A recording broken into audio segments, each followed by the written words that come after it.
Hi, I'm Noah and I'm roasting every US president in order again. Today is part 4 of my roast of 7th US president and a guy who looks like the star of a fairy tale about why you shouldn't be racist, Andrew Jackson. Jackson was a true believer in the institution of slavery, once calling a non-violent group of abolitionists monsters and saying they should all die. It's a little more complicated than it sounds. See, these abolitionists were spreading anti-slavery pamphlets in the South, which Jackson didn't like because that's where he kept his slaves. Jackson was so notoriously racist that when he visited Boston as president, a city committee banned black students from attending his events lest their black faces give offense to our slave-holding president. That's dumb, but I do appreciate that city committee for a different reason. This way, Jackson's dumb face wouldn't give offense to the black students. Jackson appointed Roger Taney to be Chief Justice of the Supreme Court, where 12 years after Jackson's death, Taney wrote the decision in Dred Scott v. Sanford, the horrible case where the court ruled that black people could never be citizens and had no rights.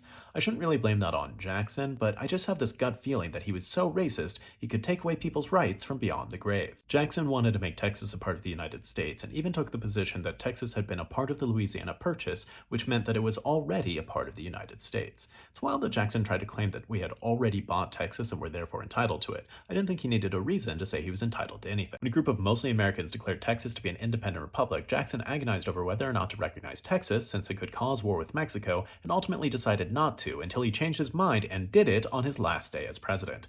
Jackson defenders talk a lot about his bravery, and I have to say it is very brave to cause a huge mess and then turn to the next guy and say, "Here, you fix it." When Jackson died, he was surrounded by family and people he kept as slaves, and his last words were, "I hope to meet you all in heaven, yes, all in heaven, white and black." Sort of a nice sentiment, but there's an obvious problem. For the black people, if Jackson was there, it definitely wasn't heaven. Alright, please consider donating to help the family that I sponsor in Gaza. If you'd like to support me or watch bonus videos, please check out my Patreon.